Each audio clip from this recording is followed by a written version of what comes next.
তুই ওখানে কি করিস? কে গাঞ্জা? ওই জায়গায় বসে হচ্ছে গাঞ্জা খাইতেছে। আসবো।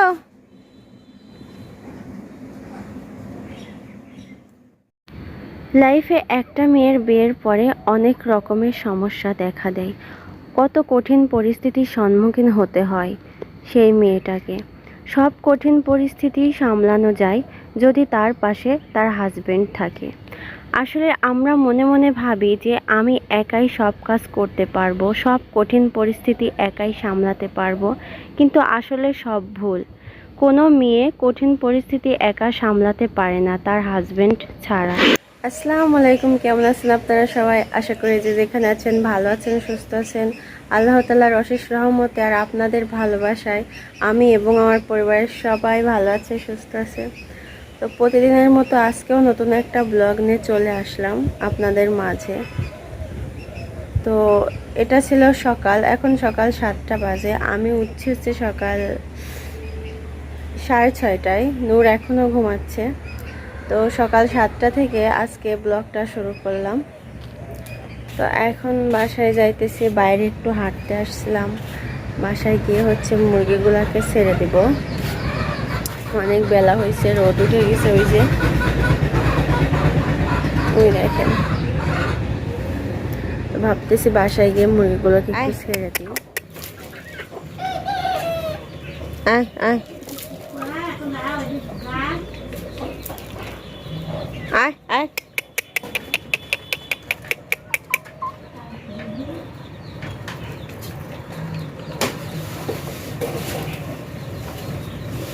ওই যে আর একটা আসছে।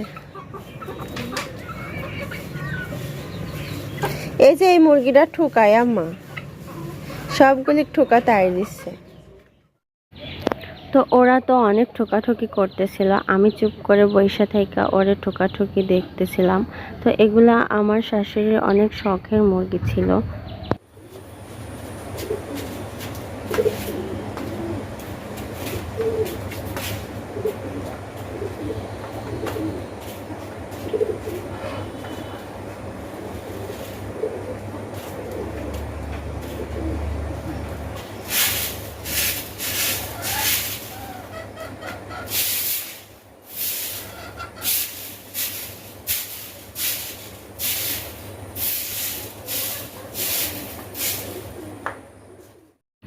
প্রতিদিনের মতো আপনাদের ভাইয়া সকাল 7টায় অফিস চলে যায়, আর আমি 6:30টায় ওটা সত্ত্বেও কাজে হাত দেই না। কারণ আপনাদের ভাইয়া অফিস যাওয়ার পরে আমি আস্তে আস্তে আমার সব কাজগুলো করতে থাকি। আর আমার শাশুড়ি তো সকালের রান্নাটা নিজেই করে।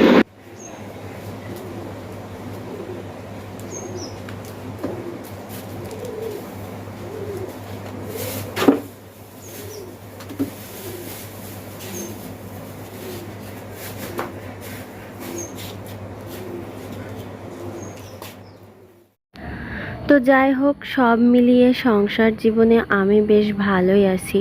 শ্বশুর পেয়েছি ভালো, শাশুড়ি পেয়েছি ভালো, সুন্দর দেবর, সুন্দর মনের ছোট্ট একটা টুকটুকে যাও পেয়েছি। আর আমার কিউট বেবি নূর, তাকে পেয়েছি আমার জীবনে।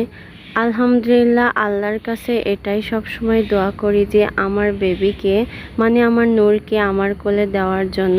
তাকে নিয়ে বেশ আমি ভালোই আছি।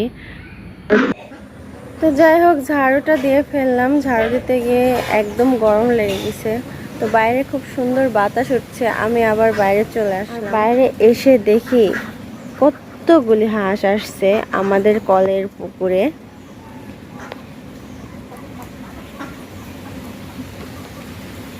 ওই দেখেন চলে যাচ্ছে।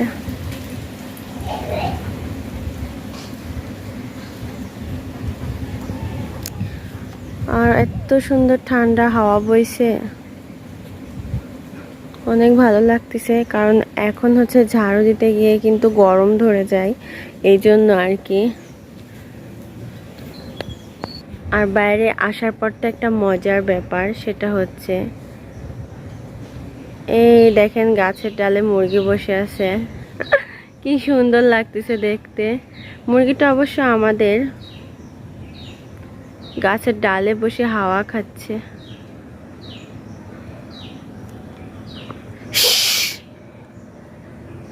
থাক, যাই হোক, ওকে ডিস্টার্ব করবো না, ও ওর মতো বসে থাক। ওদিকে বাইরে অল্প কিছু কাজ ছিল, সেগুলো সেরে আমি ঘরে চলে আসি, কারণ এখন বেলা 9টা বেজে গেছে, এখনও নূরের নাস্তা তৈরি করা হয় নাই। তো আমি ভাবতেছি ঘরে কিছু টুকিটাকি কাজ আছে, সেগুলো সারার পরে নূরের নাস্তা তৈরি করতে যাব।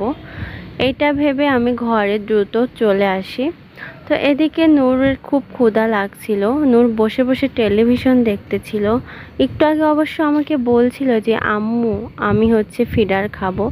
তো আমি তো ওকে ছোটোবেলা থেকেই সকালবেলা কিছু খাওয়াই, তারপরে ফিডার দেই। তো ওর এখনও দাঁত ব্রাশ করা হয় নাই। তো এইমাত্র ঘরে আসলাম, বিছনাটা ঝটপট ঝাড়লাম, ঝাড়ার পরে ওকে দাঁত ব্রাশ করাই দিব। তো তার আগে সর্বপ্রথম আমি একটা কথা বলবো, আপনারা বেবিদের কোন পেস্ট ইউজ করান? আপনারা বেবিদের baby orange jelly paste use করাবেন। আর এই পেস্টটাই আমি আমার বেবিকে ইউজ করাই। এটা স্বাস্থ্যের জন্য উপকার, মুখে কোনো ছুলে যায় না, কোনো ক্ষতি হয় না বাচ্চার।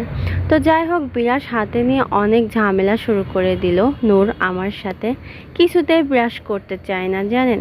প্রতিদিন সকালে ওকে ব্রাশ করানোর জন্য অনেক কষ্ট করতে হয়, এদিক ওদিক ছুটাছুটি করে, মারামারি করে, তারপরে ওকে চাপটে ধরে ব্রাশ করাইতে হয় আমার। তো যাই হোক, একটা মা হয়ে সংসার জীবনে কাজকর্ম ফেলে রেখে সন্তান মানুষ করতে হয় কীভাবে, সেটা তো বুঝতে পারলাম। মা না হলে তো আর সেটা বুঝতে পারতাম না। তো ওকে ব্রাশ করালাম কোনো রকম, করানোর পরে আমি নাস্তা তৈরি করতে চলে আসলাম। নূর খাবে লবণ আর জাস্ট ডিম গুলিয়ে ওকে তেলের উপরে ভেজে দিব। আর ও তো একদম ঝাল খায় না। তো এটাই আমি প্রতিদিন ওকে দেই না, মাঝে মাঝে দেই। তো প্রতিদিন যদি ডিম দেওয়া যায় তাহলে ও নষ্ট করে, এজন্য মাঝে মাঝে দিই। এক এক দিন এক এক রকমের খাবার ওকে বানাই দেই।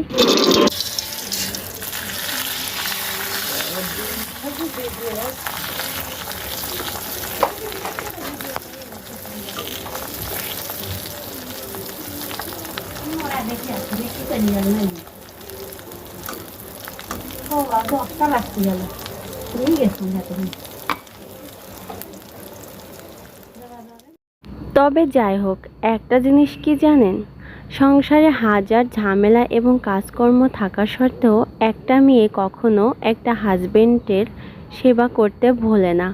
তারপরেও দেখা যায় যে একটা ছেলে তার বউয়ের কোনো খোঁজই রাখে না। আমার সংসারে আমি অনেক হ্যাপি, জাস্ট একটা জায়গায় আমি অনেক কষ্ট পাই। কষ্টটা কোন জায়গায় জানেন? আপনাদের ভাইয়া অনেক নরম মনের একটা মানুষ, কোনো অন্যায় হলে সেটা প্রতিবাদ করে না। তারপরেও এক কথায় আপনাদের ভাইয়া এমন ধরনের একটা ছেলে, সে কোনো বেড়ানো পছন্দ করে না, কোনো অন্যায় হলে প্রতিবাদ করে না। আর এইটা আমার একদম অপছন্দের একটা কাজ, একদম ভালো লাগে না। আর এই কারণে আমার সকল আত্মীয় স্বজন এবং আমার শ্বশুর বাড়ির কিছু আত্মীয় আছে, কিছু মানুষ আছে, তারা একদম আমাকে কষ্ট দিয়ে কথা বলে। এই জন্যই আমি আজকে ভিডিওতে বলেছি যে অন্যের কষ্ট দেখে, অন্যের দুঃখ দেখে কখনো হাসতে নেই, একদিন নিজেদের সঙ্গেও এটা হতে পারে। তো যাই হোক, এমনটা চিরজীবন থাকবে না। আমার যখন বিয়ে হয়, আমি যখন বাড়িতে প্রথম আসি, তখন আপনাদের ভাইয়া অনেক চেঞ্জ ছিল। যতটা চেঞ্জ আগে ছিল ততটা এখন আর নেই। ওকে আস্তে আস্তে আমি নিজের মন থেকে বুঝিয়ে অনেকটা চেঞ্জ করে ফেলছি, অনেকটা বোঝাতে পেরেছি। আল্লাহর কাছে সবসময় এটাই দোয়া করব যে আল্লাহ তাআলা যেন আমার হাজবেন্ডকে সব কিছু বোঝার ক্ষমতা দান করে। আল্লাহ তাআলার কাছে হাজার শুকরিয়া আদায় করব আমি। তো যাই হোক, কথা বলতে বলতে রুটিগুলো ছেঁকা হয়ে গেল। তো এখানে আমি মোট কয়টা রুটি সেঁকছি সেটা গুনছিলাম। সর্বমোট এখানে 8টা রুটি ছিল। 8টা রুটির মধ্যে আমি একটা রুটি ভাজ করে নূরকে ডিম ভাজি এক সাইডে, আর এক সাইডে রুটিটা দিব, ওকে নাস্তা করাতে যেতে হবে। তো বাকি রুটিগুলো আমি আমার শ্বশুরের ঘরে রেখে আসব, কারণ আমার শাশুড়ি বাসায় নেই, পাশের বাড়িতেই মানে এলাকার পাশে একটা আত্মীয়, সে কি হয় জানি না, সে মারা গেছে, তাকে দেখতে গেছে। তো বাড়ির পাশে হচ্ছে কেউ মারা গেলে তাকে তো দেখতে যেতেই হবে বলুন। তো যাই হোক, ঝটপট নাস্তাগুলো শাশুড়ির ঘরে রেখে ঢেকে রেখে এসে আমি নূরকে আবার খাওয়ানো শুরু করলাম। সেম টু সেম সেই একই জ্বালাতন শুরু করে দেয় আমাকে। খাওয়ানোর সময়, ভিডিও করার সময় আর দাঁত ব্রাশ করার সময় আমাকে প্রচণ্ড জ্বালায়। তো এত কিছু জ্বালাতন সহ্য করার পরেও একটা মেয়ে যখন একটা সন্তানকে মানুষ করে, সন্তান মানুষ করার মধ্যে তার ভালোবাসা খুঁজে পায়, ঠিক তেমনি আমি নূরকে হাজার জ্বালাতন করলেও কিছু বলি না, ও হাজার জ্বালালেও আমি সেই ভালোবাসাটা খুঁজে পাই। কারণ আমার নূর অনেক তপস্যার ফল, কারণ আমি আমার নূরকে অনেক তপস্যা করে পেয়েছি। আল্লাহ তাআলার কাছে হাজার শুকরিয়া, আবারও হাজার শুকরিয়া। আল্লাহ তাআলা নূরের মতো একটা বেবিকে আমার কোলে দিয়েছে। আমি কোনোদিন কল্পনাও করতে পারি নাই যে আমি কোনোদিন মা হতে পারবো। তো যাই হোক, নূরকে নাস্তা শেষ করানো হয়ে গেছে, এখন বাইরে যাচ্ছি কলতলায়। আমার ছোট যাও নীলা এখনও উঠি নাই, হয়তোবা কালকে রাতে অনেক দেরি করে ঘুম আসছে এই জন্য। তো কলতলায় গিয়ে দেখি যে অনেক থালা বাসন পড়ে আছে। তো ভীম ভেজানো ছিল না, আমি হাতে করে ভীমটাও নিয়ে আসছি, যে একটু পানি দিয়ে ভীমটা ভিজাই রাখবো, তারপরে থালা বাসনগুলো মেজে ফেলবো। তো সকালের সব কাজ সারতে সারতে দুপুর গড়িয়ে যায়, আবার দুপুরে রান্না চড়াতে হবে। এদিকে কাপড় কাচার জন্য বালতিও। তো আজকে হচ্ছে দুপুরে রান্নাটা করে ফেলছি আমি, আপনাদের সঙ্গে শেয়ার করা হয়নি। এখানে হচ্ছে মুসমুসা করে করলা ভাজি করছি, আর এক পিস মাছ রাখছি হচ্ছে নূরের জন্য। আর এখানে বোম্বাই পাতা, আমাদের এদিকে বলে হচ্ছে বোম্বাই কচু পাতা ভর্তা করছি। আমার ছোট যাও খাবে, ওর হঠাৎ খাইতে মন গেছে। আর এখানে করছি হচ্ছে আলু বেগুন আর রুই মাছ দিয়ে ঝোল করছি। আজকে আমি 2টা তরকারি রান্না করছি, বেশি করি নাই, কারণ আজকে প্রচণ্ড গরম ছিল, এজন্য বেশি রান্না করি নাই। তো যাই হোক, আজকের মতো ভিডিওটি এ পর্যন্তই। সবাই ভালো থাকবেন, সুস্থ থাকবেন। কালকে আবার নতুন একটা ব্লগ নিয়ে আপনাদের মাঝে আসার চেষ্টা করব। আর যারা যারা আমার চ্যানেলটিকে সাবস্ক্রাইব করেননি, ভালো লাগলে তারা অবশ্যই সাবস্ক্রাইব করবেন। আল্লাহ হাফেজ। তো আজকে হচ্ছে দুপুরে রান্নাটা করে ফেলছি আমি, আপনাদের সঙ্গে শেয়ার করা হয়নি। এখানে হচ্ছে মুসমুসা করে করলা ভাজি করছি, আর এক পিস মাছ রাখছি হচ্ছে নূরের জন্য। আর এখানে বোম্বাই পাতা, আমাদের এদিকে বলে হচ্ছে বোম্বাই কচু পাতা ভর্তা করছি। আমার ছোট যাও খাবে, ওর হঠাৎ খাইতে মন গেছে এই জন্য। আর এখানে করছি হচ্ছে আলু বেগুন আর রুই মাছ দিয়ে ঝোল করছি। আজকে আমি 2টা তরকারি রান্না করছি, বেশি করি নাই, কারণ আজকে প্রচণ্ড গরম ছিল, এজন্য বেশি রান্না করি নাই। তো যাই হোক, আজকের মতো ভিডিওটি এ পর্যন্তই। সবাই ভালো থাকবেন, সুস্থ থাকবেন। কালকে আবার নতুন একটা ব্লগ নিয়ে আপনাদের মাঝে আসার চেষ্টা করব। আর যারা যারা আমার চ্যানেলটিকে সাবস্ক্রাইব করেননি, ভালো লাগলে তারা অবশ্যই সাবস্ক্রাইব করবেন। আল্লাহ হাফেজ।